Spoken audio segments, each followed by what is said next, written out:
Hey, welcome to The Perspective. Mike Sherbino here, and we're excited to have you back with us. I mean, we've been with you all along, but we're starting a whole new round of programming, and so we're excited for this new year.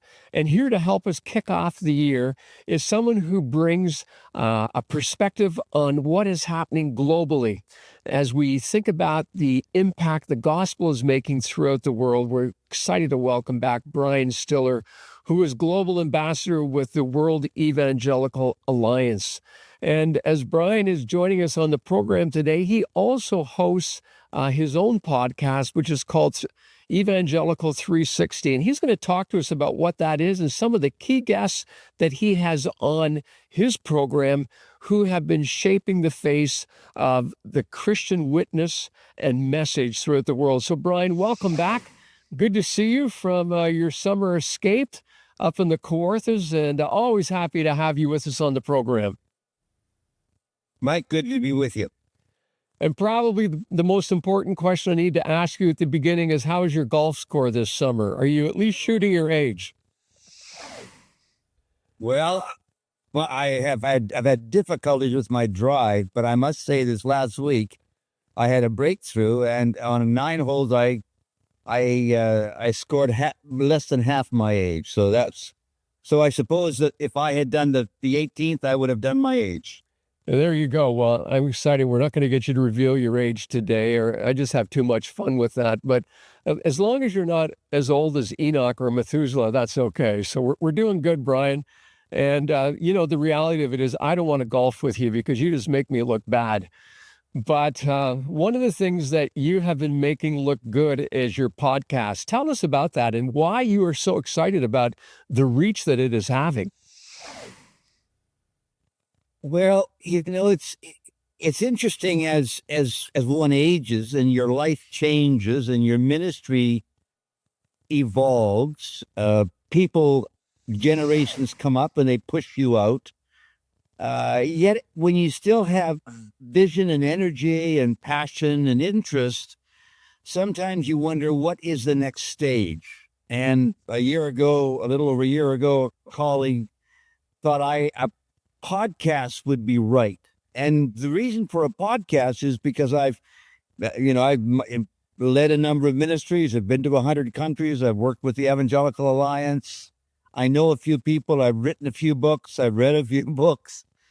So I thought, here is an opportunity of doing a global platform for evangelicals. And evangelical Protestants, they number about 650 million. So that's a few people around the world. 1/4 of the world's Christian church are within this community. Exciting. So the thought was, do a podcast that deals with issues, that brings people who are influencing, who are writing, and things that interest me, what I see going on in the church, in the world, and how the gospel relates to it. So we began it, I was taping a year ago. We started releasing them on a weekly basis last October. And it's been an interesting experience of creating a global platform for conversation on matters of faith. My hope, Mike, is that as I gradually pass off the scene, as I inevitably will, as we all will, my hope is to pass it on to some younger person and to build this larger platform for talking about faith and what Jesus means to us in all aspects of life. So there's a quick summary of it. Well, okay, so you got my interest, and before we did this interview, I said to you, I want to hear about your top 4 podcasts, and I know that's hard to choose, but let's go to the one that you talked about. That's a Canadian one with John McKay, Member of Parliament. Tell me about that and what resonated with your soul with what John had to say. John McKay is a Member of Parliament. He's part of the Liberal Party. He has been in the House of Commons for 20-some years. He never lost an election. He's a person of great credibility and candor. Here he's a conservative, theologically evangelical in a liberal party, and has lived those years with great effectiveness. So I look at our national political scene and ask, what does it mean for a person who's a follower of Jesus who espouses the gospel in life, in word and deed. How does one survive in the political enterprise without being sullied, without being dirtied, without being burnt over by the powers and the fires of cultural wars? And so John, who I've known for years and highly respect, I had him on, and he described how he had gone about doing his work with his commitment to Christ, to his family, to finding ways of serving his community, and to building particular kind of policies federally that he felt were issues that he could bring strength and he had leverage to bring about. So landmines, for example, human rights issues, those were big issues for him. I'm thinking, He stood very yeah. No, I'm just cutting it. I'm thinking how challenging it must be, even from other Christians who would say, how could you work in that environment and still represent your faith so well? And yet, being the presence on the inside seems so significant. Would you not concur? Yeah, it's Jesus used a metaphor, three metaphors: salt, light, and yeast. Yeah. All aspects of our daily consumption your daily usage that you just don't think about. And so Jesus used those to describe how we operate within that world. So, for example, John is very much for speaking for the voiceless, the unborn, and he lives in a party that's very explicitly for pro abortion, for pro choice. So, how do you live in that with those policies dominating? And he did it well. He wasn't obnoxious. He wasn't over the top. He didn't make that the end goal to everything he did, but he was there. He argued quietly. He was persuasive, and he was salt and light, which I think is a marvelous testimony. And Mike, what it does, it speaks to other people across the U.S. and Canada and other places that one can even be partisan, because I suppose in the political world of today, partisanship is a legitimate and even a necessary part to solidify yourself in a party, but without that overruling all things. And he modeled that. Brian, I want us to take a moment, and as we're pondering that, obviously John McKay is a man who lives with tension, but there's also a tension between Catholics and Protestants. And you've had a fantastic interview with a man by the name of Ron Rolheiser. Talk to us about that and what you learned about navigating the tensions between Catholic and Protestant. Well, Ron is an interesting guy. He's about my age. We're both from Saskatchewan. He became a priest. I became a Protestant. Ron is an oblate priest. He's in San Antonio, and he teaches. He's written a number of books on spirituality. That's kind of a broad, ubiquitous term that really means one's search and hunger for God. And Ron has brought to the world through his writings, along with Henry Nouwen, he has brought a new understanding, a fresh understanding of the old, from the old church, from the Catholic Church of which he is a part. And so what I find with him, of course, the question, Mike, the one could ask is, and I asked him this question: why are evangelicals interested in his theology, in his spirituality? Interesting. In his university, he has in his classes he has 1/3 evangelical, 1/3 general Protestant, and one third Roman Catholic. And for him, he says the evangelicals bring a great energy to his classes and to his studies. But I have found over the years, Mike, is that there is, let me back up. 2033, and if in 8 years, we'll celebrate the 2000th year of Jesus founding the church, which means we've had 2,000 years of people who have followed Christ, which means we've had 2,000 years of people who have shown us what it means to follow Christ, what it means to understand Jesus, what it means to let Jesus live in our hearts. Now, some are Catholic, some are Roman are Orthodox, some are Protestant and Evangelical, a variety of things. So our heritage, even though I'm a Protestant, which means we come out of the Protestant Reformation of the early 1500s, yet I'm still a child of the church of 2,000 years ago. So what can I learn from those who precede the Protestant Reformation? Those who are in a different part of the church community of which I'm a part, Catholics and Orthodox. And I find there is so much. The Spirit was alive in the lives of those people in the 3rd and 4th and 12th and 15th century as he is today. Love that. So those writers, those speakers, those people who delved into the depth of what it means to walk with the Lord, I find in them an understanding of God in the Spirit that broadens and deepens my understanding of what it means to be a follower of Jesus. And so Ron, in his writings, so exemplifies that which I want to learn about, because I want to expand. I don't want to be stunted just in my own particular tribe. I want to know what God has been saying to other people over the centuries, and Ron helps me with that. Brian, I love what you're sharing. We're going to come back and talk more about an encounter you've had with Brian Claus with the Assemblies of God. You're watching The Perspective right now. We're going to be back in just a moment with our special guest, Dr. Brian Stiller. Hey, welcome to The Perspective. Mike Sherbino here. We're glad you're with us. It's all right here. Watch when you want, where you want. Well, welcome to The Perspective. I'm Lori. Real stories, honest questions, Strong. a fresh perspective, right where you are. Today, take time to relish in The Perspective. Follow, like, share. You're part of the mission. Well, welcome back to The Perspective. And I just want to remind you, we're excited to share this update, but you can watch the show anytime on Roku, YouTube, Joy TV, Miracle Channel, and on pray.com.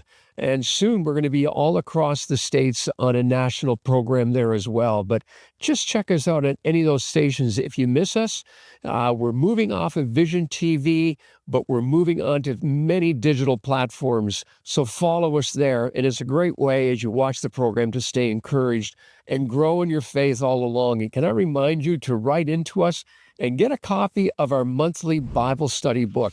Every month, the things that I teach on the program are recorded here, but there's a reading for every day. Well, as we were mentioning in the first part of the program, Brian Stiller is with us, the Global Ambassador for the World Evangelical Association.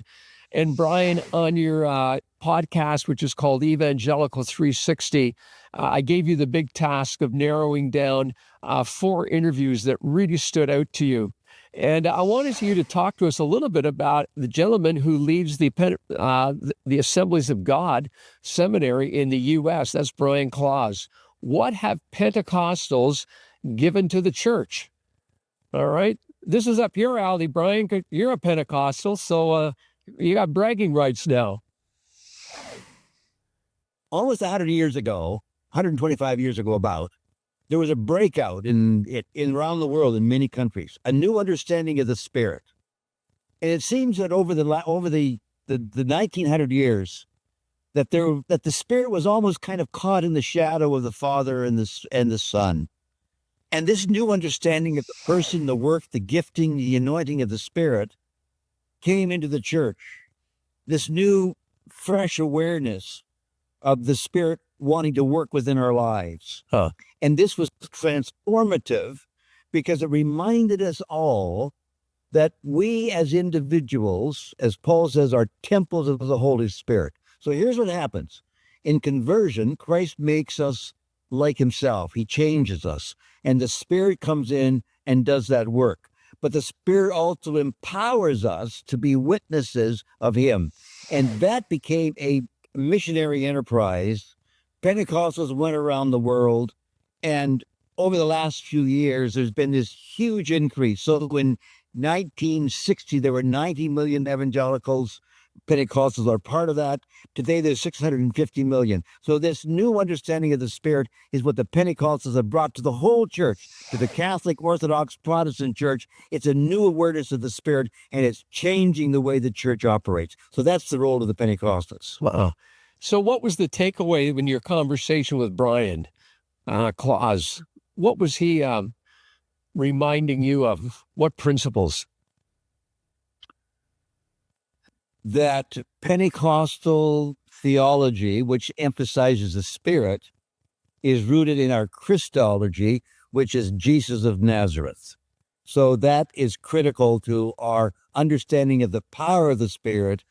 The Spirit is come to remind us of Jesus and make us like Christ. Love that.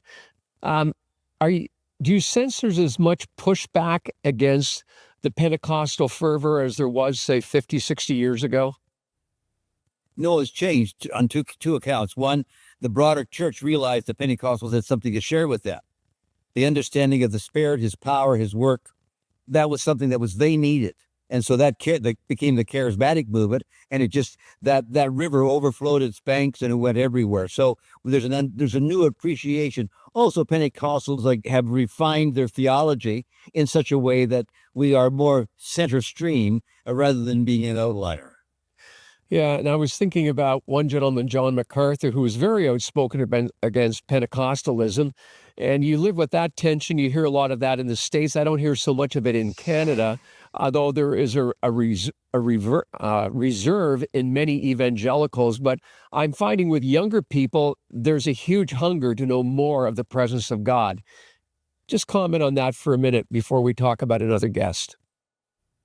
It's interesting. The Assemblies of God is the only Protestant denomination that has held its daily worship numbers of people attending church.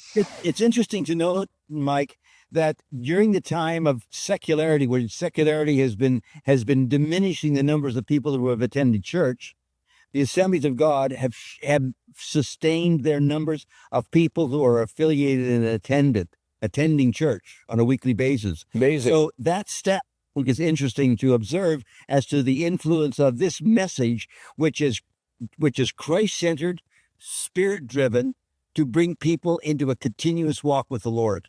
Love that. Brian, we got about a minute and a half. Talk to me for a moment about Michael Van Pelt, the head of Cardis. Who is Cardis? Explain that. And what was your takeaway from that amazing interview? Cardis is a think tank started here in Canada out of the Evangelical Christian Reformed community. Its interest is to deal with public policy from a Christian point of view. It is broadened, so it's also Catholic and Protestant, so it has both traditions. It's seeking to influence government and public policy on issues from a Christian perspective. So it's a wonderful initiative. It's first class. They are very professional, great scholars, but also they're very bold in affirming what is thoughtful and foundational in societal life out of a Christian worldview. And this has been in Ottawa and on media. They've become a very important voice, showing that people of faith can speak into public issues in ways that are thoughtful and credible and useful, as long as we don't show ourselves as being kind of crazy and out there on the side, just yelling at people. There is there's a credibility that we can bring through the gospel to speak into the public square. Brian, I want to ask you just a question. We got 30 seconds left. What does it mean for you to be a follower of Jesus? What does that mean? It means that my life is shaped by Jesus, what he said and did. My life is infused by his power, by the Spirit, to help me live. And I live with the freedom from guilt of sin because Jesus, by his death and resurrection, has lifted that, and my life has been promised for eternity. Oh, I love that. Brian, always delighted to have you on the program, and I look forward to having you back real soon. And I'll get out and golf with you as soon as I can improve my game a little bit so I don't have to eat too much crow. Love having you on the show, my friend. Thanks, Mike.